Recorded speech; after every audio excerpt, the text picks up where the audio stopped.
I don't know, if you give what I just ate to a rabbit, they might die. I call this the anti-factory farming lip service. I'm in the talking mood, okay? Literally like $10 for like a piece of celery, and I'm like, no.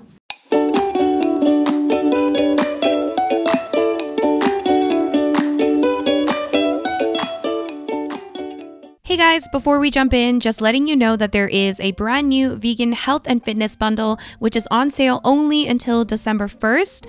It contains 45 vegan ebooks, programs, and courses for only $95, including both of my recipes ebooks. So the first Cheap Lazy Vegan Recipes ebook and my Everyday Asian Recipes ebook. The value of this bundle is over $2,600, and today you get it at a 97% discount, bringing it to only $95. Topics include vegan fitness, vegan recipes, bodybuilding, meditation. There's also video courses. I mean, it's a lot of value in one bundle. And if you get the bundle through my link, which is down below, you get a free gift from me, guys. All the details will be in the description below. Don't miss out, guys. It's only until December 1st. Link is down below and all the details below in the description. Oh, and also throughout this mukbang, guys, I'm reacting to more of your unpopular vegan opinions, and I'll leave some timestamps in the description below as well. So if you'd like, you can jump to different spots. So yeah, enjoy the video, guys. Hey guys, it's Rose and welcome back to Cheap Lazy Vegan and another mukbang. Today you're watching another episode of Munching Mondays, which is my mukbang series. Mukbang, for those of you that don't know, is an eating show. So on Mondays we eat together and we chat. So if that's something you're interested in, then don't forget to subscribe. Today guys, we have some delicious food from my very own vegan cafe. Yes guys, for those of you that don't know, I do have a vegan cafe that I co-own with my mom. It is a small little cafe and it's called SaVeg Cafe, and it's here in Calgary, Alberta, Canada, for those of you that don't know. Today we are trying out, well, I'm not trying out because I've already tried it, of course. Today we are going to be eating a couple things from the brand new menu, so I'm very excited. I'm very hungry, so we're gonna get started very quickly. First we have a bulgogi burrito. So this is a vegan bulgogi burrito. Bulgogi, for those of you that don't know, is a Korean dish, and it's usually made with meat, and it's like a Korean barbecue sort of dish. It's marinated in like a special Korean barbecue sauce, but today of course we're having a vegan version of that, and we put it in a burrito. And it's so good. I love this, like I'm obsessed, okay? And we're also gonna be eating the Katsu curry udon, which has Korean curry. There's more underneath there, okay? And then some udon noodles, and then some tofu katsu pieces. We're gonna get started. Oh, I need a little plate. All right, guys, I'm just gonna dig right in. I'm gonna start with the burrito. Oh, I don't know if you guys can see. There's a lot going on in here. It's actually very heavy. You know how burritos are heavy? Mm. Mm.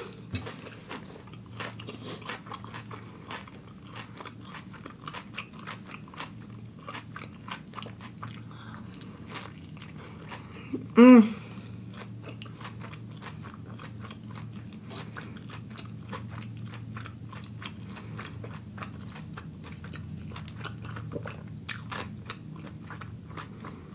Mm. Guys, I'm sorry, but this is so good.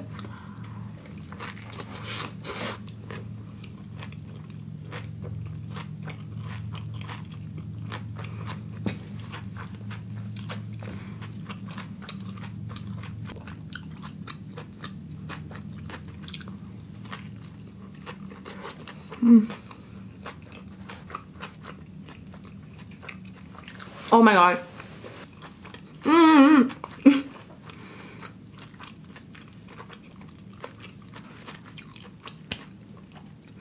This is so good. So we take soy curls and we marinate it in our Korean barbecue sauce, which is the bulgogi sauce that we make in-house. And then there's also some rice in here, which is seasoned with a Korean kind of spicy seasoning, which again, we make in-house. And it's so good. Like the sauce is so good. It's usually used for Korean fried chicken. So it's like the seasoning that's used in Korean fried chicken, but we actually use it for a different dish in our cafe. And we use that same sauce for the seasoned rice here, and it's, oh my god, it's so good. And then there's also some pickled radish in here that we also make in-house, and some coleslaw with a vegan Thousand Island dressing. And this is just, it's so good. I mean, I need to have some of this, but oh, it's so good. Anyways, okay, so this is the curry udon. So we use a Korean curry. We make a Korean mild curry, and it has potatoes, carrots, chickpeas, green peas, onion, and then the tofu katsu is the best part. Oh my god, it's so good. Ooh. Ah. Oh my god, I'm so excited. I feel like I could eat all of this, guys. I just went for a run, by the way. I got no makeup on, okay? Because I just went for a nice run. It's actually such a beautiful day outside. Thank God. All right, udon.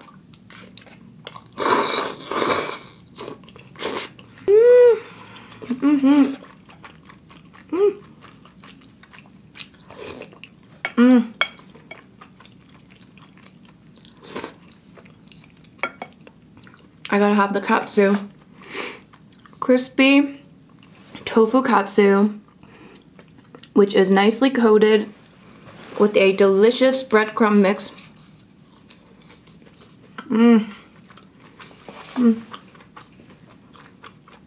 Oh my god.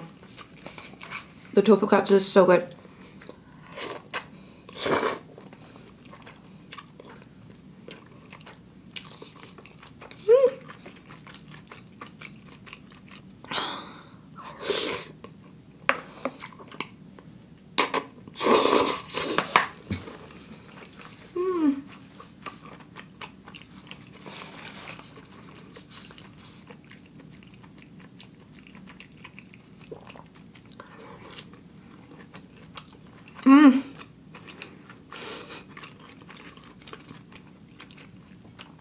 I swear to you, I'm not acting. It's so good.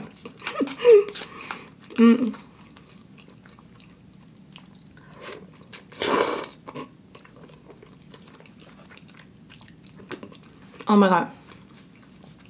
I'm so happy right now. Is there any better like post-run meal? I'm gonna do another bite of this. Oh my god.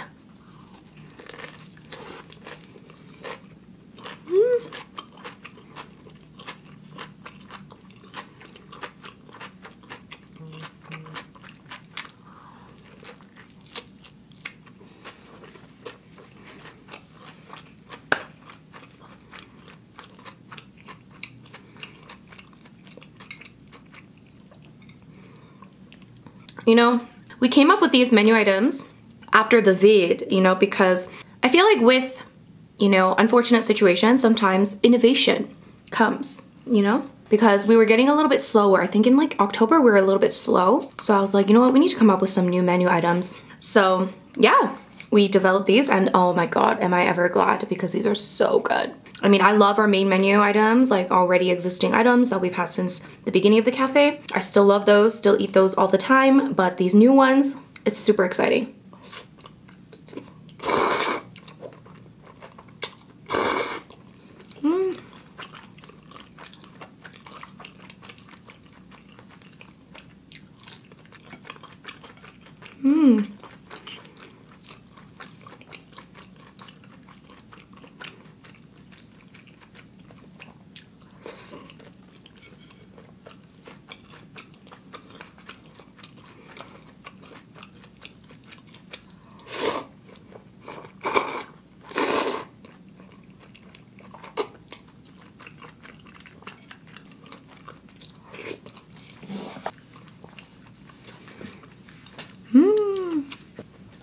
Oh my god, you guys. It's so good. I like forgot how good the katsu is because I haven't had it in a while. But oh my god. It is just so nicely seasoned and it's so flavorful. Oh my god, you guys, I was too excited to eat, so I forgot to tell you guys about the deal. So there is a bundle, a plant-based health and fitness bundle that is going around right now that I'm participating in, and it's super exciting because I actually am participating with both of my ebooks. So both of my recipes ebooks will be included in this bundle. And it's basically a bundle of 45 different ebooks, programs, courses, all to do with plant-based living, plant-based fitness, lifestyle, recipes, all kinds of stuff. There's tons of people participating. It's super exciting. And of course you get it at a really good discount. It's 97% off. 97%, yes. So the total value of the bundle is over $2,600. And today you can get it for $95. And again, it includes both of my recipes ebooks plus like 40 something more you know, ebooks. So tons of plant-based resources, recipes, fitness guides, like workout plans, bodybuilding plans, all kinds of goodness. So link is down below. It expires December 1st. I'll leave all the information down below if you guys are interested. Once again, link is below. Let me have a bite of this goodness.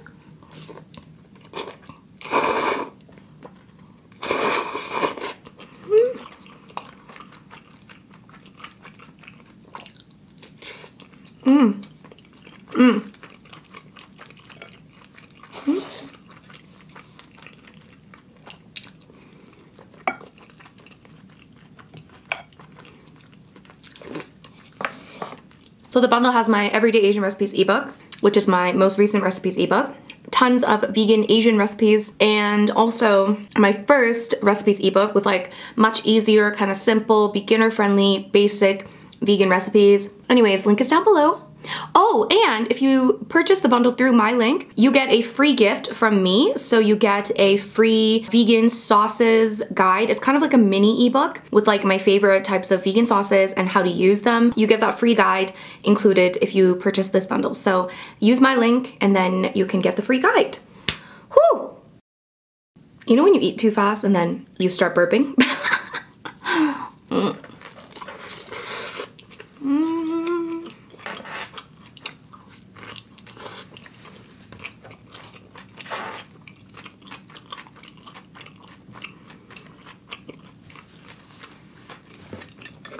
My God. I am sorry, but this is just delicious.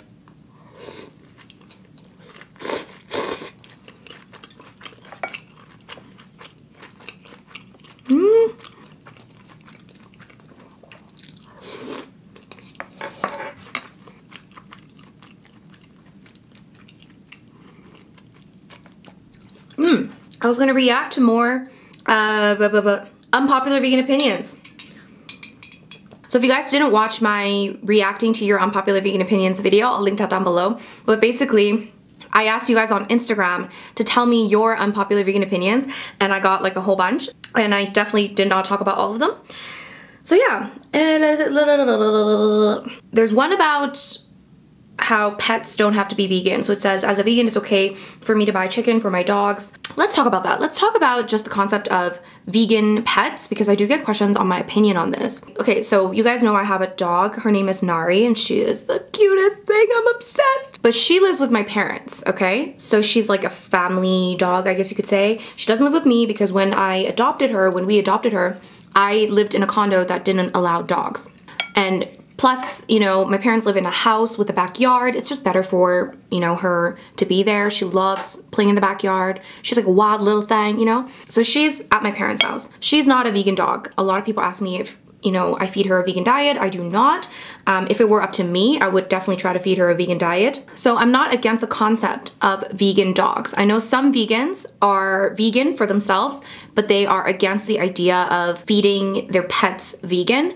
I think it all just depends, okay? Like, it depends on a lot of different factors. Number one factor being, can your pet be healthy on a completely plant-based diet? And can they be happy? Can they enjoy their food? And if they enjoy their food, if they enjoy eating the vegan stuff, if they can be healthy, have no problems whatsoever, then duh, yeah, like I would feed the dog vegan, absolutely. Now, there are some dogs I don't think, just because of the nature of the breed, could do well on a vegan diet. Again, I'm not a veterinarian, okay? I'm not an animal expert, so I don't know. So it just depends on the context and the animal. A lot of people say cats can't be vegan. I don't know, I don't have a cat. I don't think I will get cats. Actually, who knows, okay? I'm definitely more of a dog person, you guys know, okay? But yeah. So I'm not against the idea. Of course, if it's a detriment to your pet's health, then obviously you should not be doing something that's a detriment to your pet's health. But should we be going as far as we can to try to minimize the animal exploitation, even if we're not the ones using it? Of course. Of course. That's my opinion. I don't know why it's so controversial. Like, yes, if it is a health problem, then don't feed your dog or cat vegan if they need to eat meat.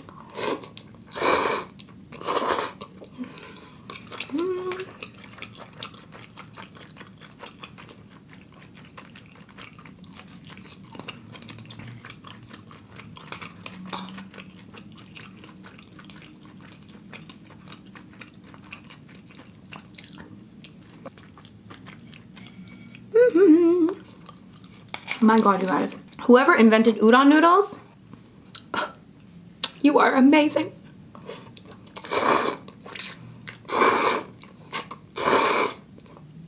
Mm. Mm. Mm.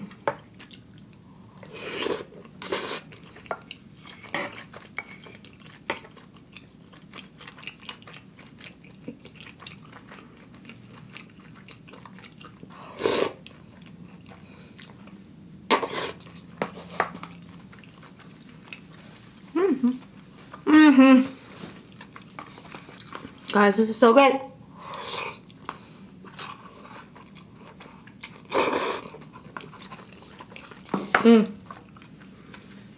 I got this one here.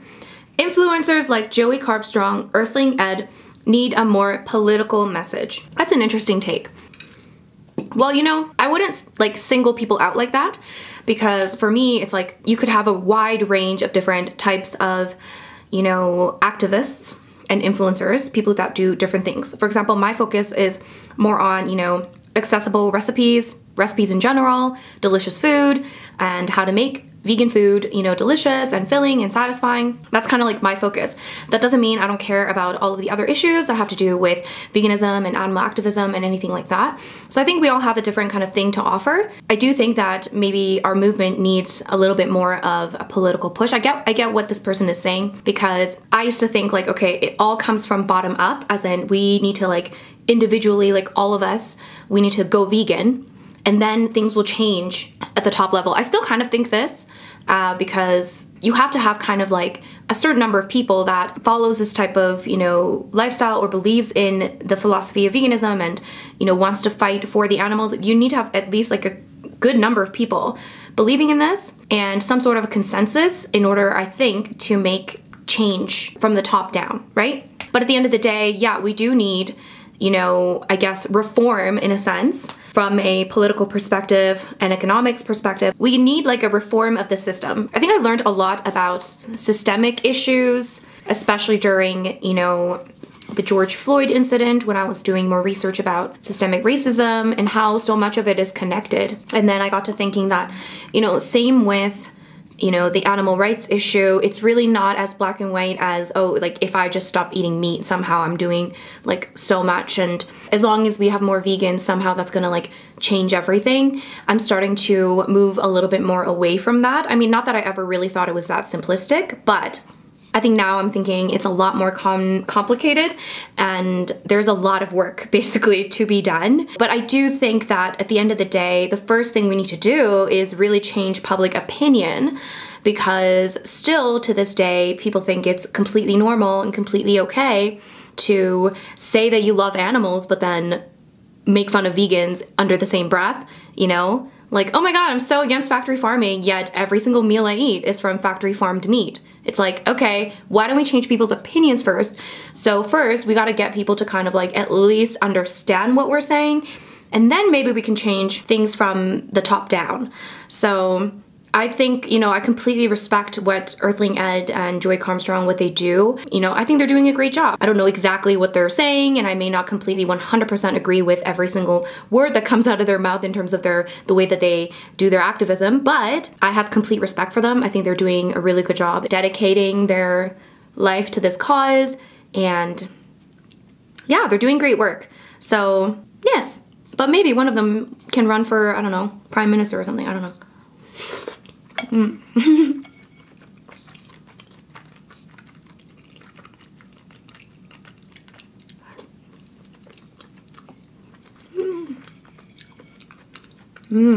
Last piece of katsu. For those of you wondering what's on top, like the black stuff, that's nori, seaweed pieces.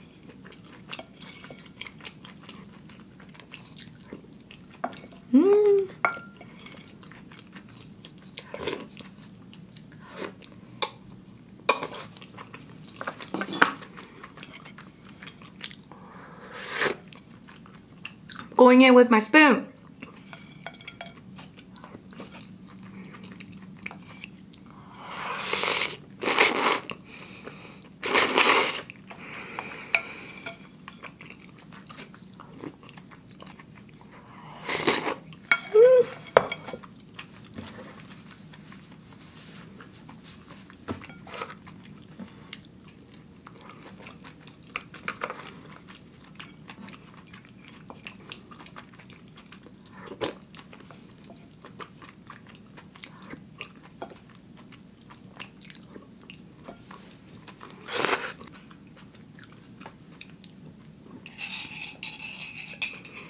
Okay, next unpopular vegan opinion. Saying I despise the texture and taste of tempeh gets me in trouble. I think that's what it says. Okay, I'm like totally understanding of that because the first time I tried tempeh, I was like, what is this garbage? I tried tempeh and I was like, oh my god, it's so weird. I really couldn't get over like the texture. I don't know how to describe the texture. It's like very densely packed. I think tempeh is like kind of the middle ground between soybeans and tofu. So it's like a slightly less processed version of tofu. Correct me if I'm wrong. I think it's more fermented as well. And I love tempeh now, like love tempeh, put it on anything, love it. But I do remember the first time I tried it, I was like, this tastes weird. Like it tasted fermented.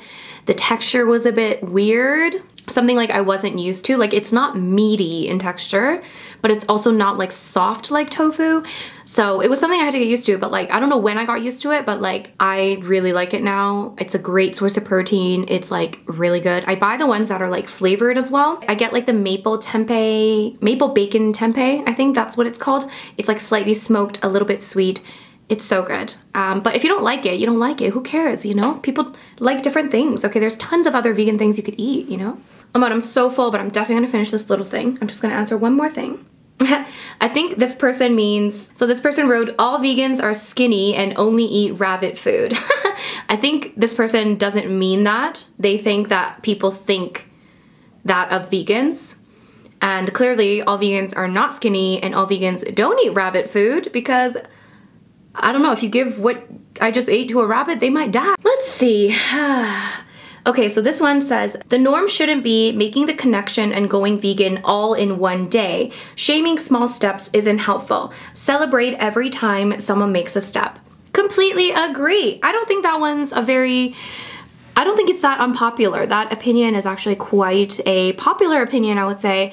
I do think that we still do have to be clear in our messaging in terms of, you know, if we have a more wishy-washy message, like, oh yeah, just do like Meatless Monday, then unfortunately, how do I say this? You kind of have to find a sweet spot. Basically, you have to find a spot where you can still be firm with your message and still advocate for animals, still talk about speciesism and how it's harmful and how we use speciesism to discriminate and oppress non-human animals. You can talk about these things, yet still understand that we are also human and that we are a product of, unfortunately, the society that we were brought up in. So the society we were brought up in told us it was completely okay to eat non-human animals. That's how we grew up.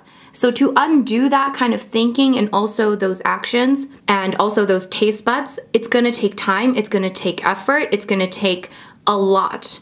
And not only just undoing that, but also going against the status quo, which I always talk about, is incredibly difficult.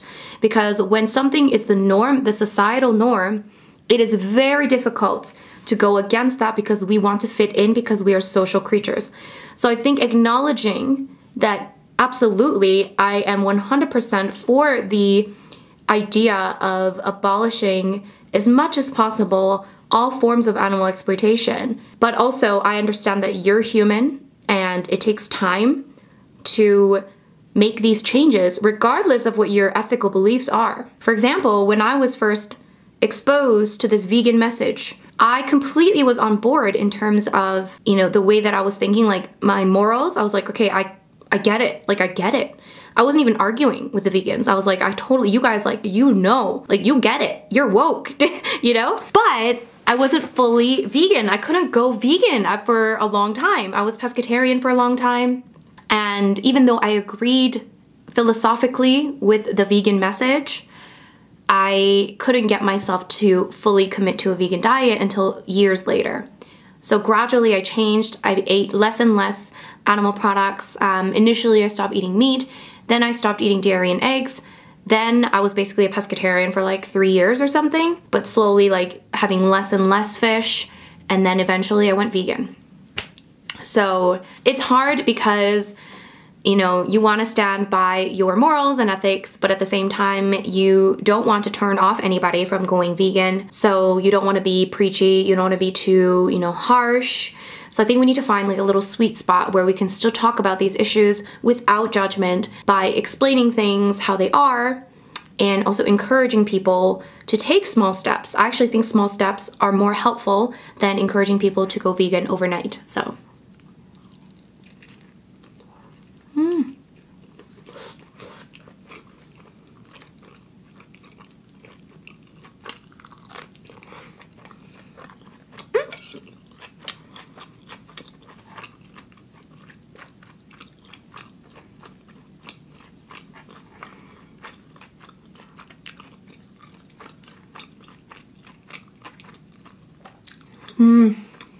I saved one last piece of katsu, put it on the burrito.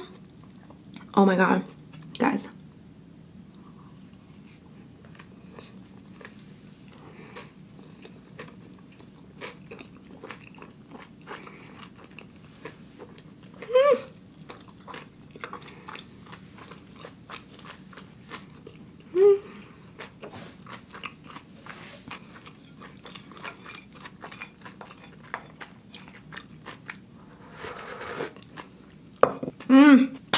That's so good.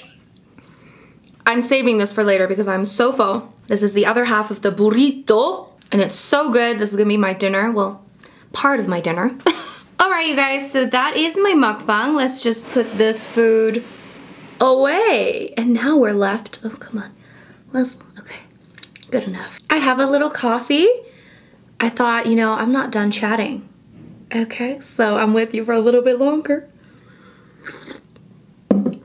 Oh, coffee after a meal, I feel so European. It's a very European thing to do, is it not? Or is it not? Am I just, I don't know. Anyway, having some coffee.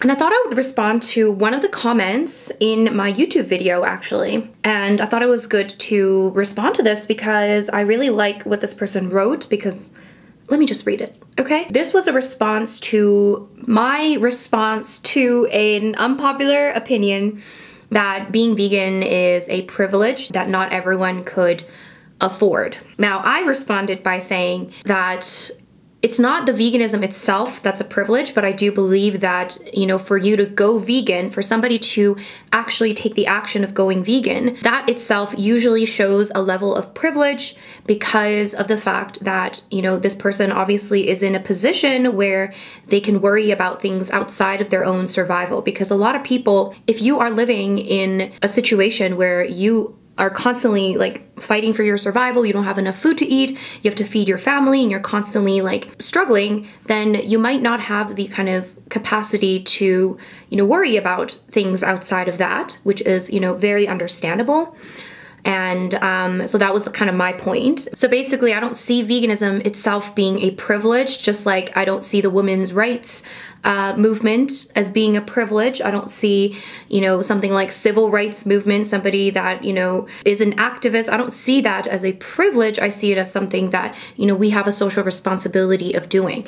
Anyways, this person responded and I felt like it was needed to discuss this further. She wrote, I just want to point out that vegan diets have often existed due to a lack of privilege.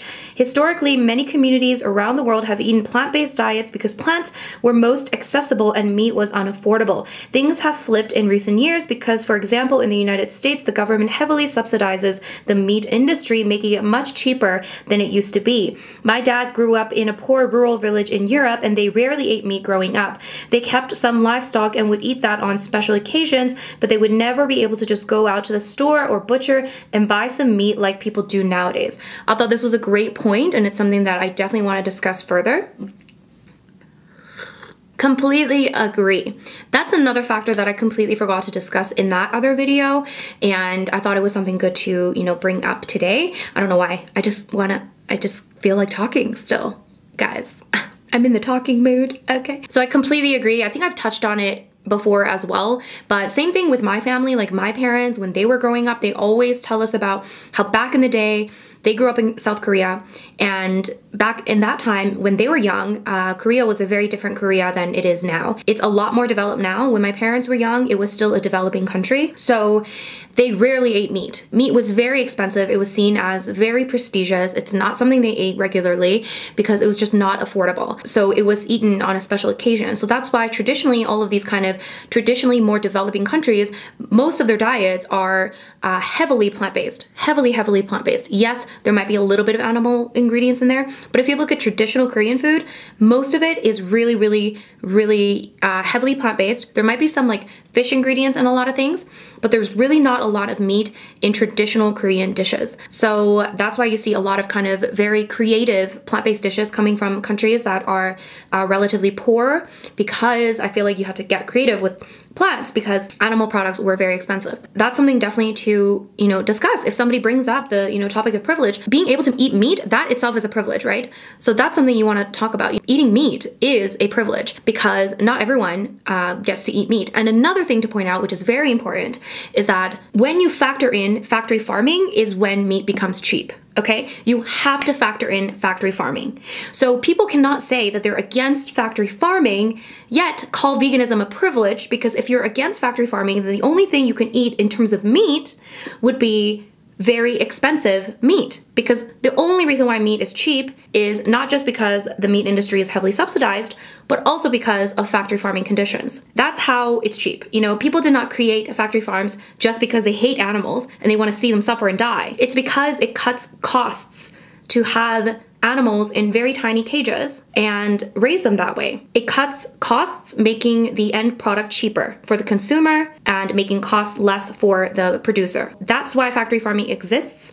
That's why it is cheap to buy meat nowadays. And I think when my parents were young, maybe factory farming wasn't as big of a thing. Maybe that's another reason why, meat wasn't as readily accessible. Yeah, so that's another thing to really point out. There's so much hypocrisy in these anti-vegan arguments. And once you kind of like hear it all, you kind of, put the few things together and realize it's just all bogus. It's all nonsense. It's all things that people just make up so that they can feel good about harming animals, which they don't want to do in the first place. So yeah. What was the summary of that? So basically, when people say, oh, veganism is a privilege, you tell them.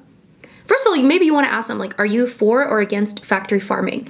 Most people will say they're against factory farming. I call this the anti-factory farming lip service, because everyone that says they are against factory farming, but they still eat meat, guaranteed they're eating factory farmed meat. 90% of those people. Because most people will tell you they're against factory farming, okay? You ask most people, they will tell you they're against factory farming. But then they eat meat regularly, and very few of those people only buy from like organic, butchers or whatever.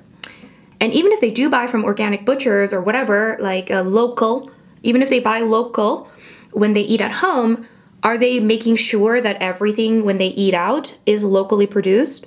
Or do they sometimes eat a little burger from, McDonald's? Do they sometimes eat at restaurants where they don't fully know if it's from a factory farm or not? Most likely, especially when they eat out, they're not paying attention. So it's literal just lip service. People saying, oh, I'm against factory farming.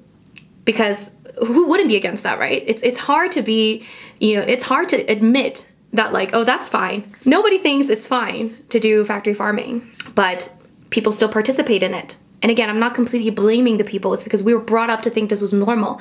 And then we got addicted to the foods that were, that were given to us when we were young. It's something we got, normalized to. If we were never normalized to this stuff, then it would be a lot easier to say no to it. But because we were normalized to it and it's normal for us to eat this stuff, it's a lot harder for people to even admit, but also quit eating this stuff. So, yeah.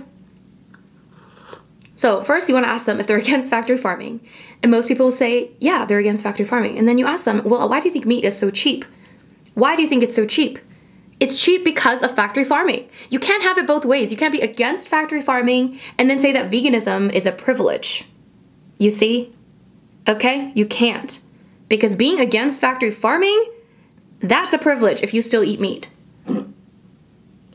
I feel like, you see some of these people and they're like, all about the grass-fed and the organic and the shopping at Whole Foods every weekend. I'm like, that's the privilege. Not every vegan shops at Whole Foods. I don't even have a Whole Foods around me, and rarely do I ever shop at the health food stores. I do sometimes buy a few, you know, specialty items from there, but like I would never buy like broccoli or like apples from like the health food store because it's literally like 3 times the price for like the same thing, you know? Although sometimes I do think, oh, maybe I should like support local, but then I'm like, oh my God, this produce is like literally like $10 for like a piece of celery. And I'm like, no. Trust me guys, I don't shop at these like really expensive shops. I just shop at regular grocery stores, just like everybody else. And I really don't think I spend more money on groceries than meat eating people. I definitely do not. Anyways. See at the end of my rant? Another point is when people think vegan, they always think that it's like vegan cheese and vegan meat and Beyond Burgers and Impossible Burgers and fancy, you know, smoothies and celery juice and spirulina powder. Like they think all of these things, but at the end of the day, it just means no animal products. And I don't want to bring up the rice and beans thing, but rice and beans, okay? And just like going back to basics, once again, if you look at traditional foods from developing nations that are delicious, by the way, a lot of them are really heavily plant-based. And with a few little tweaks, you can make it fully plant-based. Ooh, coffee chats with Rose. It was fantastic. If you enjoyed this video, guys, please give it a big thumbs up. And if you're new to this channel, don't forget to subscribe. And if you guys want to see me talk more about vegan issues, then I will leave a playlist link down below with my Vegan Talks videos. It's all about me discussing vegan issues that I care about and I'm interested in. And you can, of course, check out all of the unpopular vegan opinions videos that I've done and all that good stuff. And also, if you want to see more mukbang videos, I'll leave a link to my mukbang playlist as well. And another friendly reminder for you guys to grab the Vegan Health and Fitness Bundle. Once again, guys, it is a 97% off discount. It's only $95 for over $2,600 worth of courses, ebooks, programs. And once again, it includes both of my recipes ebooks. The link is down below, guys. Do not miss out. And that's pretty much it. Thank you so much for watching, and I'll see you guys in my next video. Bye!